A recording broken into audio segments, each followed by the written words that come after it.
All right, good afternoon, folks. My name is Sierra Suafoa McLean. I am the program engagement lead with Front and Centered, and I just wanted to kick off today's briefing with some short infos to make sure that everyone has what they need to participate today. So you all are here for Front and Centered's HEAL Active Progress Report and Briefing. Front and Centered is a coalition, a diverse and powerful coalition of communities of color-led groups across Washington State, and we are so excited to have everyone here today.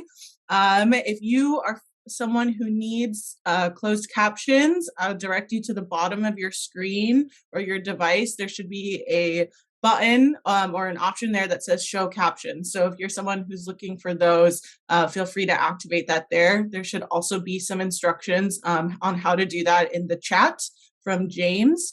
So feel free to look at those there, and definitely encourage you to message anyone if you need help so we can help you get those accessibility options activated. The other thing I wanted to note today is just that we will be taking questions and hopefully have time for answers throughout the duration of the briefing.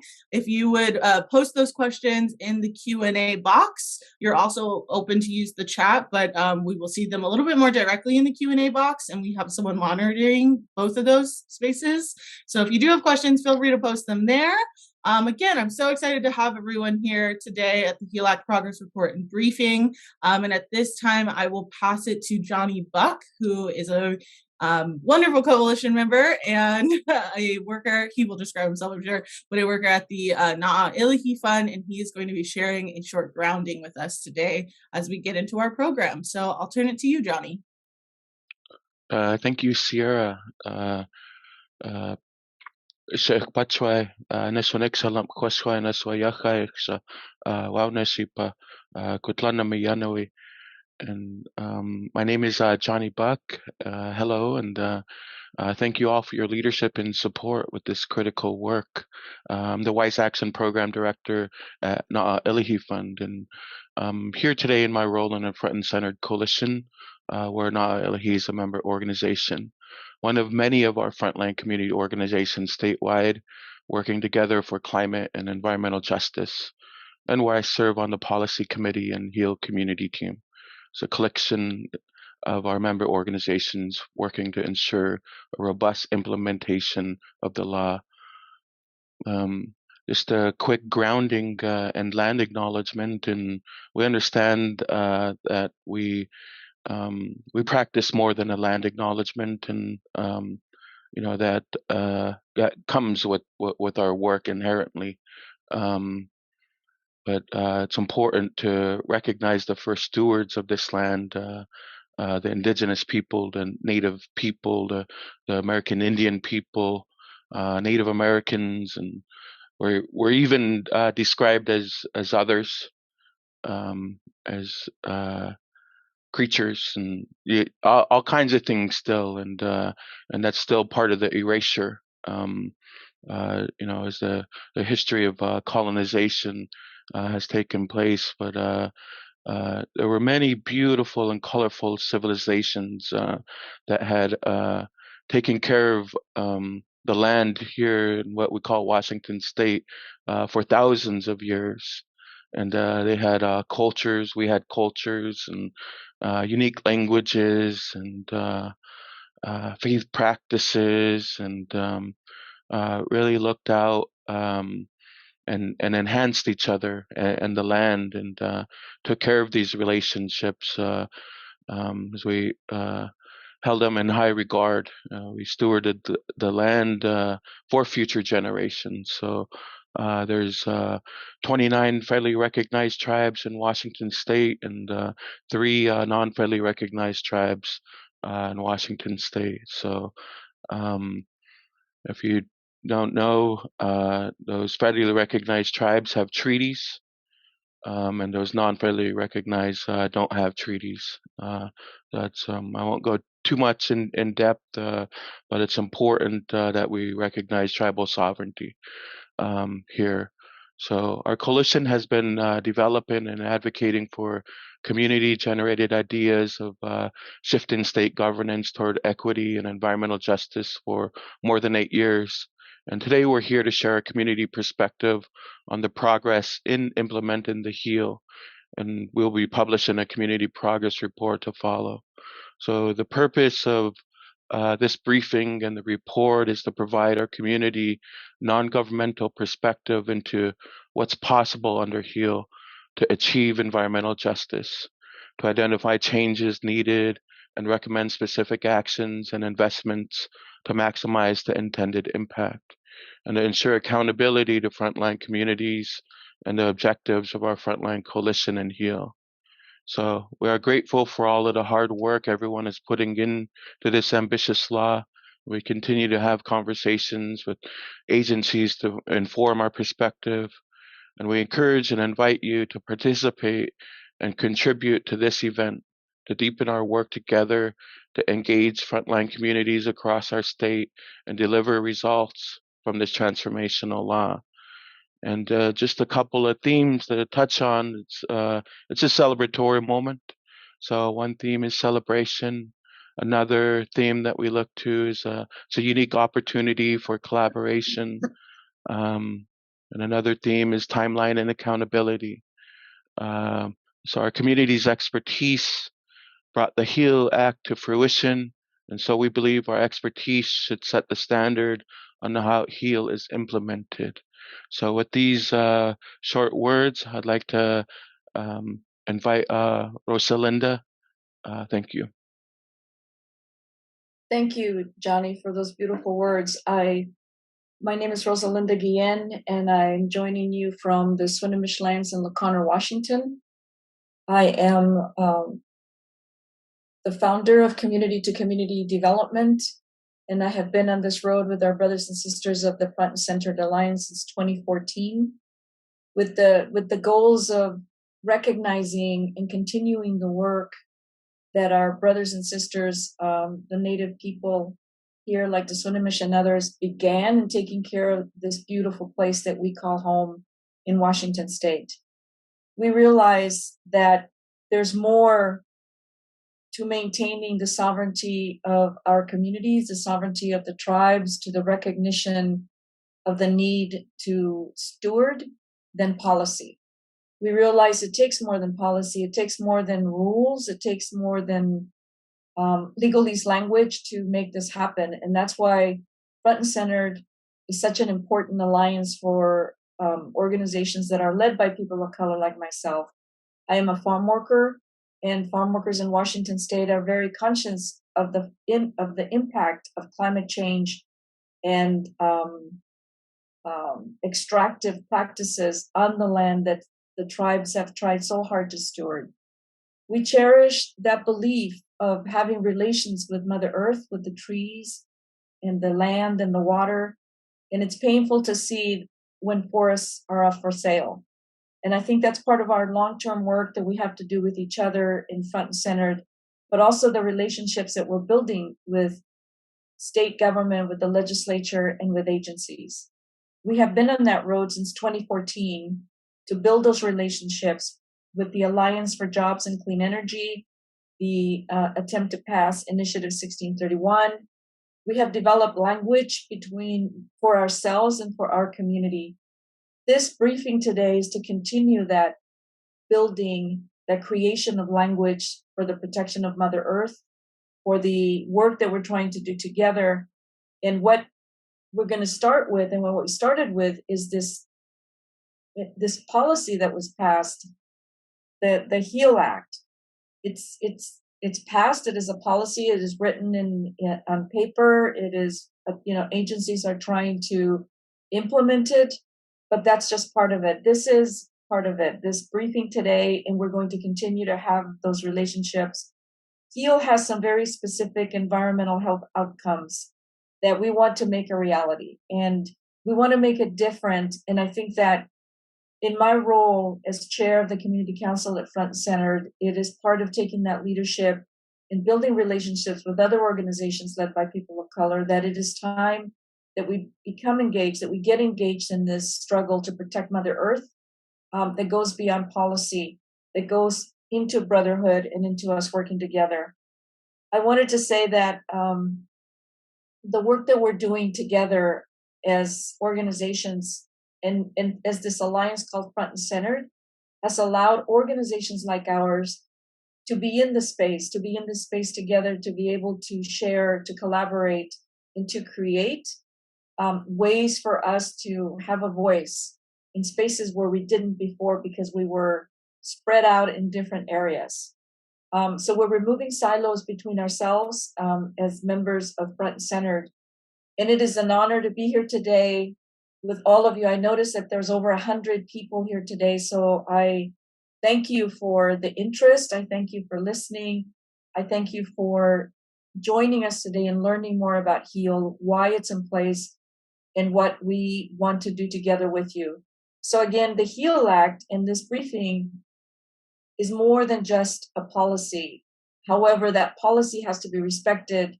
The processes that exist with our state government needs to be understood, and it needs to be transformed into a truly community engagement process with the communities living on the land in the different regions of Washington state, so that we can understand all of the efforts that are truly needed to protect Mother Earth, and that is the air, the water, the trees, the innocent creatures, and our Native brothers and sisters that have been in place trying to protect it. We join in that fight together. I'd like to now move this discussion forward to Guillermo Rogel to give us more detail on the HEAL Act itself. Guillermo? Yeah, thank you so much, Rosalinda. As Rosalinda said, my name is Guillermo Rogel, and I'm the legislative advocate with Front and Centered. My role with the coalition really is to be that connection between our community members, who some of them do legislative advocacy, some of them don't, but really to be that connection between community members, the state legislature, and government agencies, because oftentimes there is not a voice in these spaces for community members. And a lot of times too, it's hard to be present in state agency conversations, maybe be here full time in the state legislature like I am, because there's that voice missing. We want to make sure as Front and Centered, we are providing that capacity to our coalition members. So this session, we are working on issues that relate to energy justice, to transportation justice, to local pollution prevention. All of these issues impact our health, the health of our communities.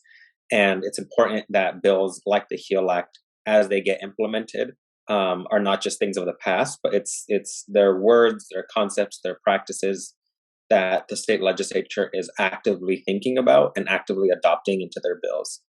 So for a few reasons, it's really good timing that we're doing this briefing now, because the state legislature is they're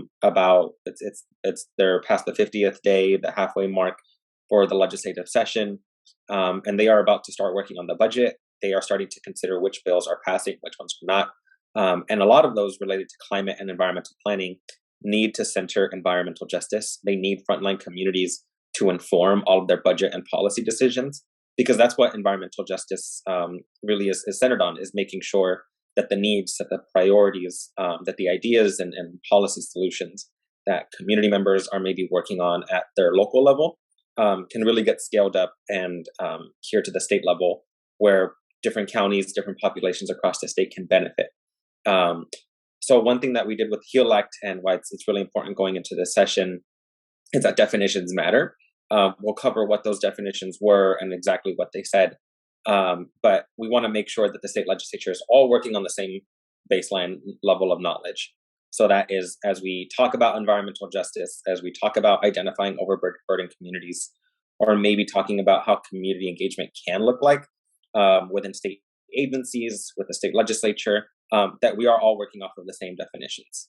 So that is one reason why it's super important that we're doing this going into the last half of session. Also, a lot of folks are looking to the HEAL Act as a model, whether that be a model for issues maybe outside of climate and environmental justice. But the legislature really liked the idea behind HEAL was people who were directly impacted are the ones who are going to be a part of this statewide commission, of this council, and actively informing what the state legislature considers each legislative session, how the governor's office is doing their planning prior to session. So we want to make sure that as HEAL is looked at as a model, we are making progress on HEAL, because we want HEAL to succeed. We want it to have the right amount of resources, the right amount of staff, and attention from the state legislature, from the governor's office, to make it successful. Because we know that there's a lot of eyes on this. HEAL is a very interesting experiment going on, related to co-governance and relationships with the state.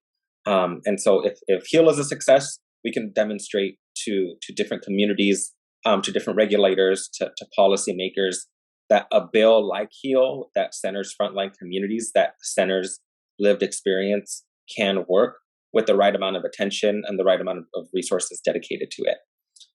At the same time, we're also trying to bring the HEAL Act local. We've been working on a bill with Senator Lovelet that unfortunately didn't make it out of Senate Ways and Means. Now we're trying to pivot because we are still trying to make sure that as much as we're working at the statewide level on environmental justice issues, with folks like the Department of Transportation, Department of Commerce, Ecology and Health, and many others, that it's not just a concept that remains at the statewide level, but it's something that grows local through the Growth Management Act.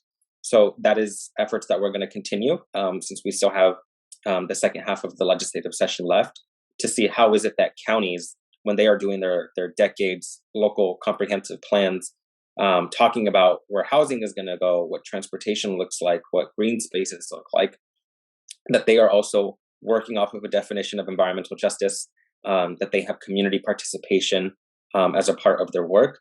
So the HEAL Act really doesn't stop there. We want the HEAL Act to continue to be a model for cities and counties, beyond what they're already working towards. And the last thing I'll say is the Environmental Justice Council, which was created through the HEAL Act.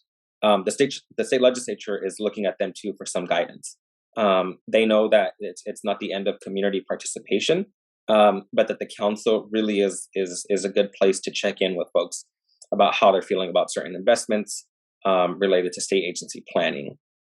So all of this to say, we're really happy to be with you all today. It's been 2 years since the HEAL Act passed, and it's been really exciting to see all of the work that has gone through or that has gone into this, and to see the potential and see the goals of the Healthy Environment for All Act realized.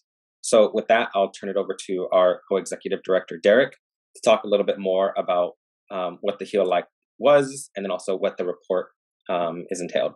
And so thank you, Derek. Great.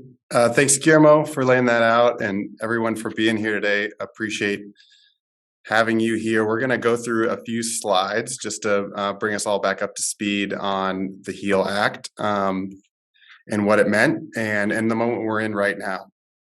So Rosalinda touched on some of this, but the HEAL Act really emerged out of organizing that's been happening for decades, and just want to recognize all the community leaders, the champions also across sectors in government, philanthropy, et cetera, that have been making the push to embed environmental justice in all of our environmental and climate work. I think a key turning point came in the formation of Front and Centered, as Rosalinda and Johnny mentioned, a coalition structure that really helped organize communities and put their leadership forward. One of the key moments in that was the development of the environmental health disparities map that helped show the disparate risks that communities face, and its use as a decision-making tool to inform policymakers about how they can prioritize actions and who is furthest from reaching their environmental health. So building on that map, as Rosalinda mentioned, Initiative 1631 was the key moment where the Front and Center Coalition built out their vision of co-governance and investment framework, and led to, and finally in 2021, the passing of the HEAL Act, following the Environmental Justice Task Force and statewide community conversations hosted by Front and Centered. And really thanks to the support of our community coalition and many of you on this Zoom who helped get that bill over the finish line. So the strategy of HEAL is that it really affirms that communities have some fundamental rights and that we have every right to use them. To do that, though, we need proper resources, structures, and actions to take place. So HEAL identifies key structures within agencies that need to reinforce environmental justice, the governance structures, the implementation assessment process that can lead to changes in agency actions, things like budgets, decision-making, laws and rules, that we hope will lead to these changes in environment and community contexts, social determinants of health, that will ultimately improve lives, reduce disparities, and things like life expectancy. So that's the originating philosophy behind HEAL, that we believe if we can change the decision-making structures of the state, we can ultimately lead to changes and demonstrate progress. And the purpose of this report, obviously, is that it leverages the power of the state, including agency budgets, policies, and programs toward really eliminating the almost 6-year gap in life expectancy experienced by communities facing the greatest cumulative impacts of pollution in Washington. So the report, following on the purpose of the HEAL Back, is intended to help shape the implementation of HEAL really midway through the first cycle of requirements, and recommend how to fully realize the potential from our own non-governmental community-based perspective, and based on our observations, our conversations, and active participation. We also know that this work and the vision of HEAL won't come easy, that state government wasn't necessarily set up to undo systems, but to operate them, that change, especially in state government, is slow, and on the timeline that HEAL demands is challenging. We also know that business as usual interests will fight back, and that change can be frustrating when needs are urgent and demands for change are compounding. But we really believe that we can persevere through these obstacles and make the change we need. So we looked at 3 major factors in kind of looking at how we're progressing on HEAL in these early days. The first is the spirit of the law, and the law's purpose is pretty clear and plain at the outset, which is to reduce environmental health disparities. The law also defines environmental justice, both as the fair and meaningful involvement of all people in environmental laws, rules, and policies, and in the environmental health impacts that it creates. This includes prioritizing vulnerable populations and overburdened communities, the equitable distribution of resources and benefits, and ultimately eliminating harm. So that's the spirit of the law. The letter of the law is a second factor, which really lays out, some clear deliverables, some milestones for agencies who are implementing the governor's agenda and the legislature's agenda to meet, that we think are key to leading to these environmental outcomes. Those include planning for environmental justice, engaging communities in development of policy, that community engagement aspect of environmental justice, assessing actions against their environmental justice impacts, and ultimately budgeting and funding and allocating resources in ways that align with this definition of environmental justice. And if you'd like to dig in deeper, there's a detailed timeline and information in the forthcoming progress report that we'll issue next week. And of course, you can read the law itself, which lays out these obligations along a timeline. The final factor we were looking at in assessing progress on HEAL is really the larger vision of the Front-Centered Coalition towards a just transition. And how can HEAL put us on the path of moving from the extractive economy we know to the regenerative economy we need? To see progress, ultimately we need to change what's politically possible to match what we really need. And key factors in that shift is really the questions of who's in control. Is there community self-determination? This is really about that governance factor that changes what politically is possible. Are communities' rights to a healthy environment clearly articulated? Whose rights are enforced and for whom? Is there equitable investment in resources and livelihoods? Who's benefiting from the actions? And are we actually holding accountable those with the greatest power and wealth to make the changes? So those are some of the factors we look through this just transition lens in terms of what the actions on HEAL are potentially delivering. And there have been some significant accomplishments in laying the foundation for HEAL. We've seen a significant amount of money invested in building capacity in state agencies, and a lot of the work to date has been building that foundation. We've seen the establishment of an interagency work group and environmental justice council with community representation. And we've seen the emergence of some EJ change makers within state agencies that are catalyzing the work forward, as well as just recently the allocation award of the EJ participation fund in community to help resource community participation in HEAL. So those are promising sides. But as we build this foundation, we also need to know that we're building the same house on top of that foundation. And there are still key challenges that will need to be overcome. Those include a governance structure that's still finding its feet, an interagency structure that needs additional support and staffing, that needs clear leadership and direction, that needs technical support, and that needs to be able to share its work more publicly. We've seen challenges in the EJ Council, the Environmental Justice Council, that's been dealt a really difficult hand by the legislature of multiple obligations on a fast timeline. A council that has gotten early needed more formation and the ability to move past formality to impact. EJ has always been and is a fight of communities most impacted, advocating for themselves. We need to see that come through in the Environmental Justice Council. We've also seen challenges of environmental justice plans and implementation plans that had to be submitted on a rapid timeline, but varied in quality, that could use a deeper exploration into their agency's specific role in shaping environmental health outcomes, while we know they're navigating change management, coordination issues, and need for direction. And we also know there's a great challenge of just getting the information about HEAL out in a more transparent way and creating those opportunities for people to participate. To date, there hasn't been a lot of opportunity for community participating in shaping HEAL outcomes. So we'd like to see more of that. Ultimately, we believe the key recommendations going forward to see success in HEAL is to focus and double down on co-governance as the most important ingredient in environmental justice. The participation of the communities impacted in following through on these HEAL deliverables and what they should look like.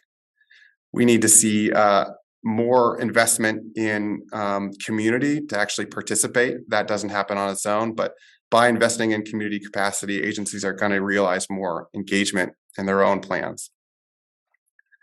We'd like to see the Environmental Justice Council be more of a pathway to community voice, recognizing it's not a replacement for actual public community participation. Second, we'd like to see that HEAL be an opportunity to create an environmental justice impact with every action.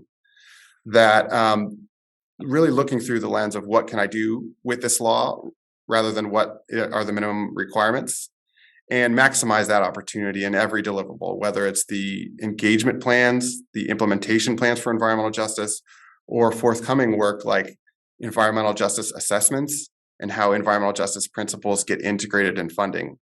The worst outcome would be that we just validate or check the boxes on work that's already being done rather than use the opportunity of HEAL to make real changes to realize impact on the ground. Finally, we need to strengthen our structures for delivery.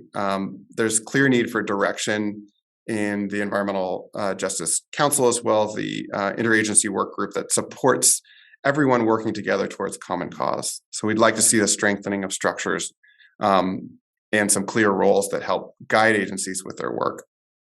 We know that all agencies that need to be involved in HEAL aren't there yet. So improving who's participating in HEAL, including agencies like the Department of Labor and Industries, are also a key priority in moving forward. So I'll pause there. I'll acknowledge that our report will be coming out next week. So you'll be able to read in greater depth what are some of the current opportunities and challenges in HEAL, and how we can all work together to realize its full potential. It's an exciting moment to see this law come into fruition, but it will take all of us to make it happen. And as part of that vision, I want to invite Faduma Fido from the People's Economy Lab to help share a little bit of vision of what that ultimate vision of co-governance of communities most impacted with state governance could look like. So Faduma, if you're able to hop on. Hey, thank you, Derek. Hi, everyone. My name is Faduma Fido, and I want to tell you a little bit about the Just Features project and the cornerstones of co-governance towards a just and equitable future, which was created in partnership with community-based organizations representing diverse BIPOC organizations and low-income communities across the state. When we talk about co-governance, what we're talking about is shifting power and ultimately shifting our understanding of power and leadership by making use of participatory models and practices in which government and communities work together towards through formal and informal structures to make collective policy decisions. It's an opportunity to co-create programs to meet community needs and ensure those policies and programs are implemented effectively. Similar to HEAL, we recognize the need for leadership and participation of communities most impacted and historically excluded in setting the vision, measures, and assessing progress, as well as holding the state accountable to its promises. The diagram you see illustrates those cornerstones. The tree in the middle represents collective work and collective visioning, where community is best positioned to establish public objectives rooted in community-defined needs that government is best positioned to support and resource. The committee that came up with this, an operationalizing tool of these cornerstones is by way of community assemblies, which are envisioned as an organizing framework where communities fathers the way from economic benefits are able to mobilize around a clear strategy, discuss issues and needs they encounter, and propose solutions to agencies and policymakers. Consider these assemblies as co-creation spaces where community comes together towards collective action, forming a community marketplace of ideas through debate and discourse. Co-creation towards co-governance does require us to think about a different kind of community leadership that can build and harness, that can build trust and harness relationship building towards a culture for diverse stakeholders to be able to collaborate, learn, and experiment. They're able to create collaborative processes to integrate diverse expertise, experiences, and viewpoints. They're able to forge partnerships outside and across within communities and with government. They're able to identify the interdependencies and intersections of community issues and be able to align priorities. And overall, they're able to work to elevate co-creation across the ecosystem, not just through HEAL, but other spaces that amplify community need and are able to elevate community solutions through technical support networks. Now, how do we do this? Now that we understand that we need a platform equipped with community leadership and resourced by government, community mobilization does require resourcing, and government is now positioned to be able to do that. So we created a $10 million ask in order to operationalize and build community capacity to deploy these assembly platforms towards change making. So we thank HEAL for highlighting the assemblies in the report and recognizing it as a tool and an instrument to move community voice and community creativity into decision-making spaces. Derek, I pass it to you. Thank you so much, Faduma. And we're going to move now more into the conversation. I'll bring up the slide of speakers again so you can see who's here and invite folks to put on their camera. Whoops, I skipped forward a few, but yeah, we got Johnny and Rosalinda and Naire hop on as well. So I want to invite and welcome Naire Petty, who's the Advocacy Director for the Urban League of Metropolitan Seattle, and is on the policy work group of Front and Centered and the HEAL work group as well. So to talk a little bit about, the community experience with HEAL and community hopes and aspirations, we'll just ask a few questions and then also encourage folks who have not yet to put questions for anyone you've heard from in the Q&A section as well. So maybe starting with Naire, if you could just tell us what the environmental justice issues look like that you're responding to right now, and how you think the HEAL Act and the work that's happening could or should support your community work. Awesome. Thank you, Derek. Again, hi, everybody. My name is Naire. I'm the advocacy director over at Urban League. I have different roles, I would say, with the HEAL Act. So yes, I work with the Urban League on, just finding ways that advocacy, civic engagement, community outreach, and education can intersect. And then one of our top topics are environmental justice. But I also have a role on the EJ Council as youth rep, and co-chair of the Community Engagement Committee. And I would say in all three of those roles, the main issue, I would say, is co-governance, which is something that you guys have already highlighted, equitable governance. But I'll start with, my role as advocacy director at Urban League. Man, this is hard because co-governance is an intersectional issue. But I would say that one of the things that we focus on when it comes to co-governance is trying to get these government agencies to provide enough resources and funding for grassroots orgs that are already doing the work. Honestly, there's just not enough legal protection for the community, and we're given the option to provide feedback after plans have already been approved and implemented. We don't have any decision making. There's just a lot of different things that go into co-governance that we're trying to focus on. I would say an example at the Urban League that we're focusing on right now is time constraints. When it comes to time, I would say the government uses deadlines as a way to suppress decision-making power for our community. One thing that we must remember is that time is a social construct, and not like in an unserious way, that people use as an excuse to get out of things. But understanding that time goes deeper into history. It's very much a cultural thing. Our government is I saw something in the chat. Our government is a Eurocentric government, and the way that we see time as people of color is completely different. And so the deadlines used by our agencies when it comes to environmental justice have been a huge hindrance to getting work done. I would also say, as a youth rep on the council, time is also another thing for me. I am just one youth rep for the whole state, so that means that I pretty much represent over 800,000 youth around the state for advocating for co-governance. Meanwhile, that's pretty ironic because there's that disproportional representation when it comes to, I'm sorry, I keep seeing the chat pop up on the side. When it comes to representation, there's just not enough time for youth to be involved with environmental justice if there's only one youth rep.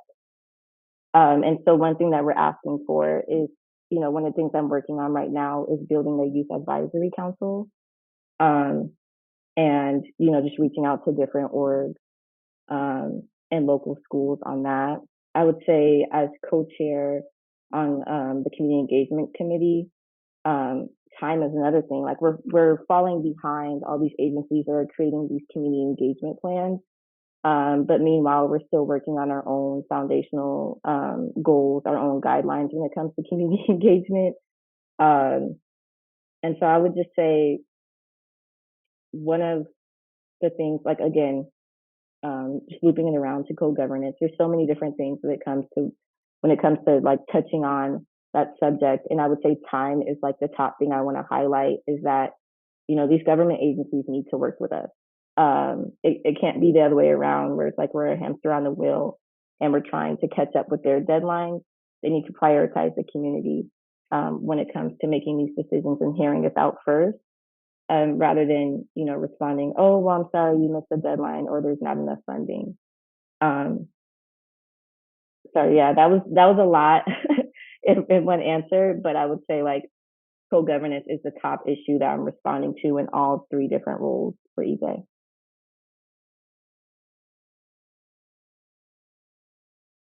Thank you. Go ahead, Rosalind. I'll go ahead and jump in. Thank you very much, Naire, for that. I mean, I think Naire is one of the youngest people participating in the implementation of the HEAL Act and spending a lot of time and taking leadership. And I think that we need to recognize that young people are going to be the ones to inherit our successes or failures in this effort with HEAL. HEAL is historic. It is groundbreaking, and that it's also new.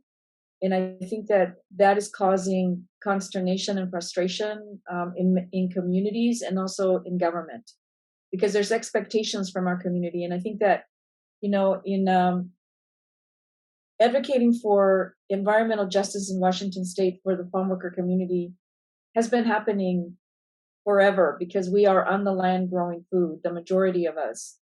And so this EJ issues that we're trying to deal with in the context of the HEAL Act is new.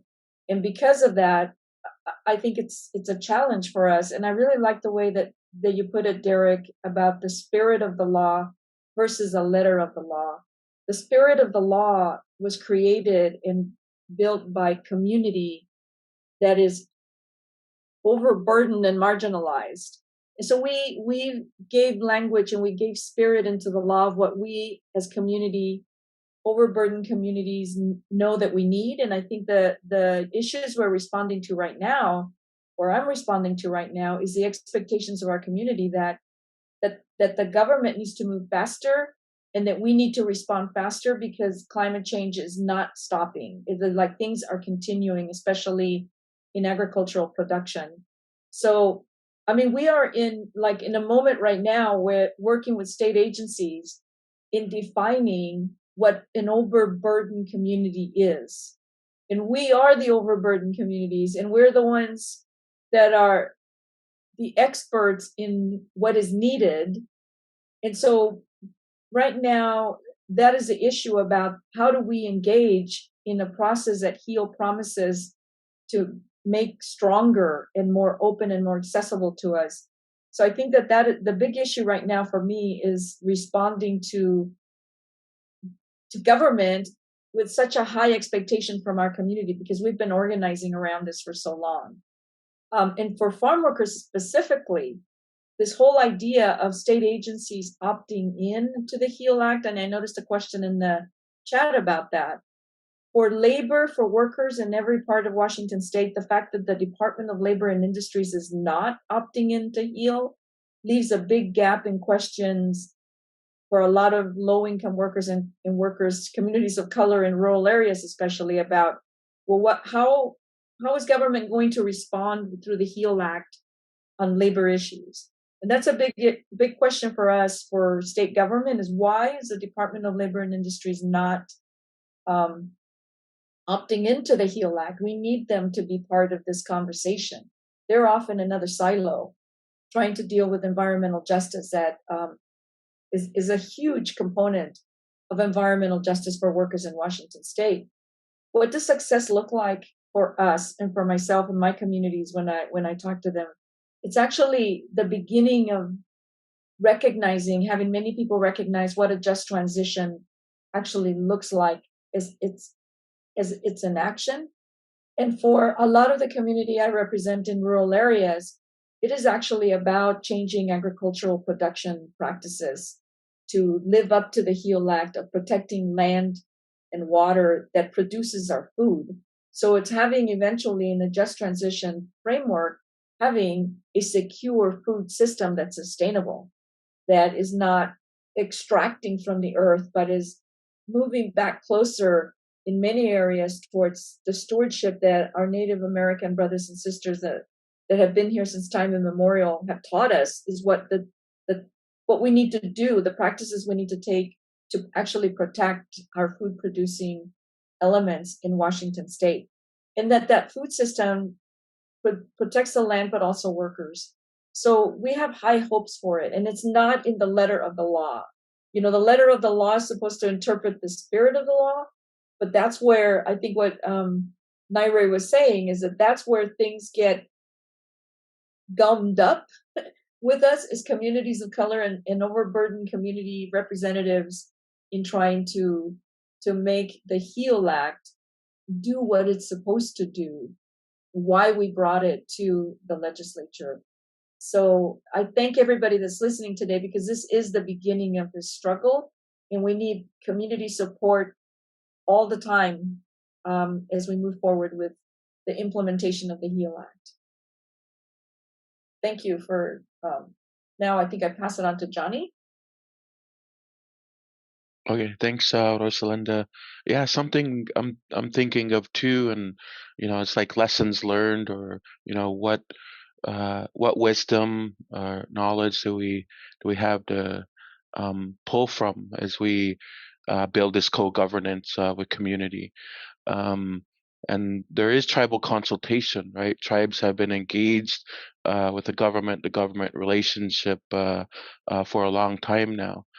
So there is something to learn there, and for the most part, it's a sad story, right? But they have come together and had success advocating and lobbying. But it's clearly understanding the nuances of this say this understaffed interagency structure that needs clear leadership and direction, right? Understanding those perspectives, right? Because it's bureaucracies within bureaucracies, and I think for us to dive in and understand and learn from, say, the model that's already set, that it's about long-term partnerships. It's about having long-term relationships, and showing up and continuing to have the dialogue and the conversations needed to have healthy communication and accountability. I know that's more philosophical and very broadly speaking, and strategic. And I think on the grounds, what we're doing with Na Ilihi Fund and the resources that we have and the work that we're doing is, it's with rural and urban individuals and urban organizations. And a lot of it, when we describe what a just transition looks like, it's about revitalization of culture and language, right? It's that place-based knowledge. It's about helping individuals who have these projects and who are on the front lines of their communities. Working independently to, materialize the ideas that they have to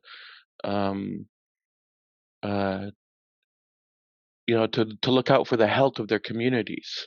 And this comes in many different forms. And, one of the, highlights is 2 days ago, we just went and harvested a buffalo from my reservation back on the Yakima reservation. So taking community to come together, and buffalo are really huge, and it takes a lot of people to take care of one. And sometimes the plan, life throws curveballs at us, and our plan doesn't go as it was planned out. But people step up, and deal with that curveball, and come up with the solutions. Start calling around, making contacts, and connecting with people, and I think if that describes something, I think that's the way we need to be, fluid and adaptive, and continue to strengthen our resilience as we materialize this work. Thank you all. And I want to bring in Paduma again too, and kind of bring in some of the questions for the chat and let everyone respond. But there was a good question here about from Nicole around who's here kind of with a local government, and asking how can they use their power and their position to support, engage in the act of the HEAL Act. And so I was thinking, Faduma, if you want to also tackle that from a co-governance piece of how do folks in whether it's state or local governments engage, and then it looks like Faduma or Naire, you also want to weigh in on that. Yeah, thank you, Derek. One of the fundamental things to understand about co-governance is that it is a practice. And it's an opportunity for us to raise all of our capacity to be able to innovate. And Rosalina had mentioned that, we are out of time. We have to move much faster. And so for agencies and community, for agencies and individuals wanting to participate and also allow community to be at proximity to those decision-making spaces that they're at, is to be able to relationship build, be able to identify which organizations are in the community who are member-based, because then you know that they are accountable to community or other organizations, and then build relationship with them. And ultimately resource the work of relationship building and capacity building that organizational effort is focusing on. Tools and resources are one fundamental element, but ultimately sharing what you're doing and participating in adding capacity of the community to be able to partner with you in the work you're doing.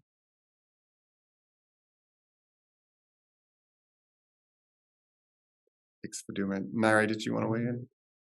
Yeah, I think when I was first talking about time, I think Rosalinda brought up a good part, that it is urgent, and that sense of false emergency is something that really hurts our communities. And often we see the lack of BIPOC participation in our government as an issue of like punctuality or inconsistency, when really it's just our different time concepts have pretty much like posed as an inferiority factor. And I think once we start to understand, once we get on the same page with these government agencies, like, yes, this is urgent, and we do need you to understand where we're coming from, as this is urgent, but we also need you to understand our timelines as well. And I also wanted to touch on that second question that you had for us on what does success look like for the HEAL Act when it comes to co-governance. Yes, time is a big one, but also like knowledge and resources.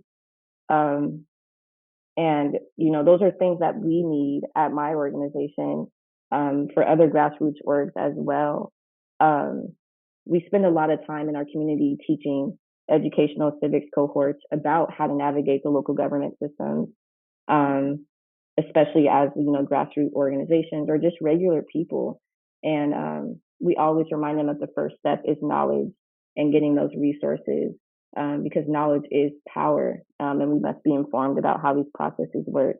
And so I would say one of the things that I would love to come out of the HEAL Act is just for agencies to connect more with community on showing them how to be involved, and within that outreach, making sure that it is culturally sensitive and culturally competent so that it can be effective outreach. Another thing is representation in relationships with community.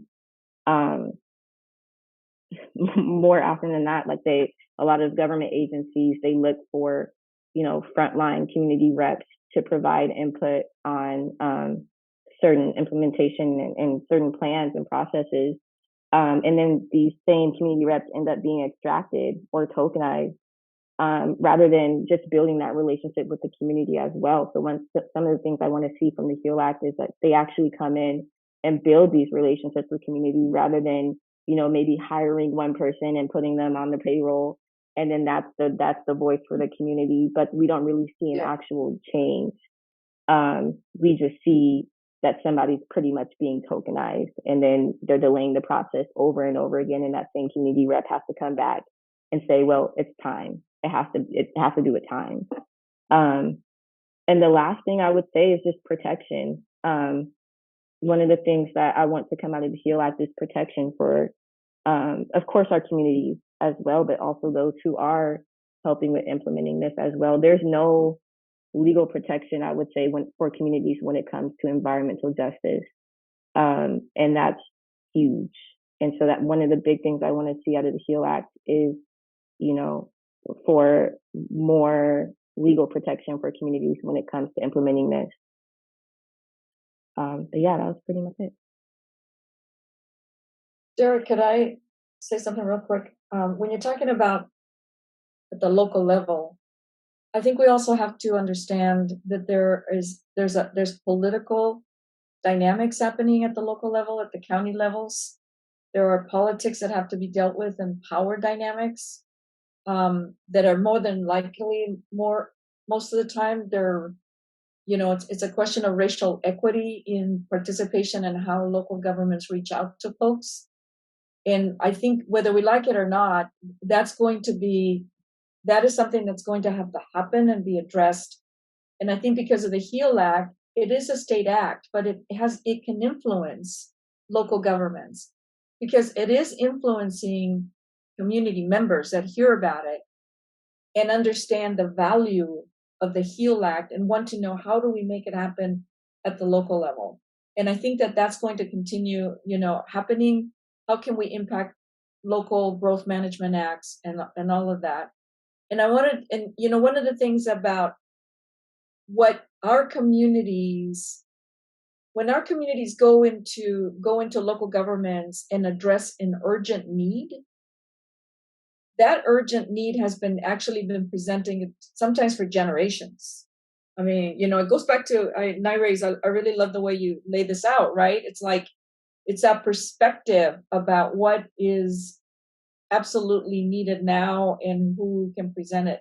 So I think, I just want to recognize that at the local level, it does need to happen. And that's why front and centered is important, because small organizations can be part of a larger coalition and be able to access resources from the policy team here and other organizations that can support small orgs in rural areas that have questions or need to know what's happening at the state level with the HEAL Act and its resources and capacity, and how do I access all these things. So for me, I think it's really important as farm workers and as our organization, community to community.